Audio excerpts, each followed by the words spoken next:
يشرفني باسم الجمعية العامة أن أرحب في الأمم المتحدة بصاحب الفخامة السيد بنيونيو أكينيو الثالث رئيس الفلبين، وندعوه إلى إلقاء كلمته أمام الجمعية العامة.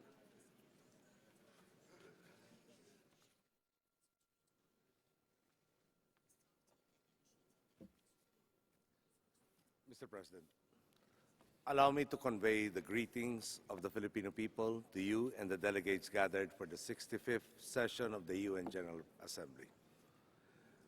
The United Nations was founded on the belief that in collective action lies collective security. It is when nations reach across their borders that the immense problems of our age begin to be manageable. In a world that has become increasingly globalized, the challenges that we face have become globalized as well. Climate change, pandemics, terrorism and weapons of mass destruction, transnational organized crime such as human trafficking and the illicit drug trade. The continuing vulnerability of migrants, women, persons with disabilities and the poor, and the challenges posed by increasingly interconnected economies all call for a further strengthening of international cooperation. All of us here, representing our respective nations, are stewards entrusted with the well-being of our respective peoples. We are also called to be responsible and responsive members of the community of nations. Clearly, we are already aware that the problem of one poses a problem for all.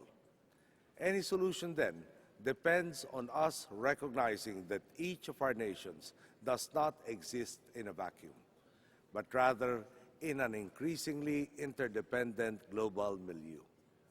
The central revelation here is that for humanity to progress, all nations must progress as one. The quest for universal human dignity should not be defined by geographical, racial, or cultural boundaries, nor should it be set back by our desires to move our nations forward. Global progress means equitable progress. The industrialized nations of the world can look with pride on the living standards their peoples enjoy. But as one of my distinguished predecessors once said, those who have less in life should have more in law. This basic principle of social justice is also the most basic humanitarian challenge of our times. The wealth of nations must become an instrument to move the world further along the straight and righteous path of compassion and communal responsibility. The message is clear. There are those who need help, and acting with compassion towards those who need help is a response that is both humane and necessary. This idea has been trumpeted for decades, and yet combating inequality remains one of the greatest challenges of our times. The chasm between the powerful and powerless, the haves and the have-nots, remains to be bridged. The past century has demonstrated, in terms so stark, that it inspired the creation of this organization, that when the mighty clash, those who have less end up being trampled. This is true where conflict exists, and true where markets exist, true in our nation, and true in an international context. The concept of vulnerability and inequality is all too clear in the global effort to address climate change. Those who stand to lose much, if not everything, from the effects of man-induced climatic conditions are those who did little to cause it. There is an enormous need to ensure, as a matter of justice, that countries, particularly the vulnerable, are assisted in their adaptation and disaster risk reduction efforts, and are provided the necessary resources to build climate-resilient communities.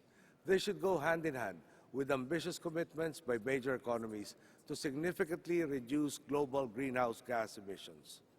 Many of you may say you have already given mightily of your resources, but surely we do not need flood and famine to remind ourselves that there is so much more that must be given, because there are those, so many more, who deserve the hope of a better life. The most immediate focus of cooperation demanded of us today is to collectively ensure that the 8 Millennium Development Goals will be achieved by all in the remaining 5 years.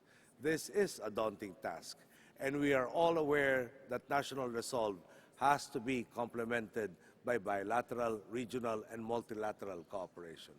Rising to the challenges of our era requires within each of our countries a strengthened regulatory system.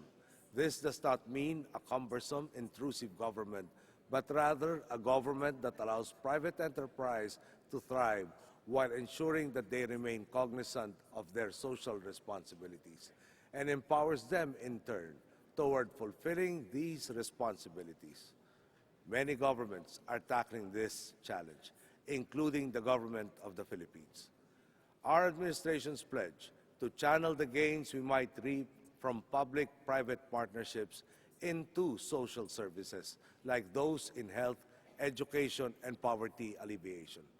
Across boundaries, the battle against inequality requires a balanced approach from those in authority, to be conscious of our responsibilities to our own people and of our duties to regions and the globe.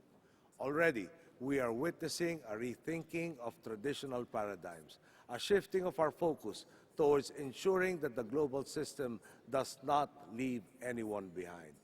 And while my nation continues to benefit from the compassion of those who are more able to help, this does not mean that we or our friends in the developing world will be entirely dependent on the largesse of the developed world. We will not be passive players in our quest for development. My nation remains active in the G77 and other efforts towards enhancing South-South cooperation and articulating and promoting our collective economic interests. This is what our people put us in power for. This is what the world expects of us as leaders, to be exemplars of what it is to be compassionate human beings and vanguards of hope for our common humanity. For is not this hope also the hope that unites us as human beings? It is the same hope that allows us to break down walls of mistrust, which may take the form of intolerance, fear, or violence. It is the same hope that leads us to gather in this hall as our predecessors did. It is the same hope that will give our generation of leaders the strength to elevate this global assembly to a place where collectively the nations of the world could find ways to make a better life possible for all. For so many times in our history, my people have shown that united, nothing is impossible. We called it people power. It is my earnest hope and in the greatest interest of humanity that we harness the energies of dialogue, solidarity, and communal responsibility so that a global people power toward equitable progress may be achieved. Thank you and good evening.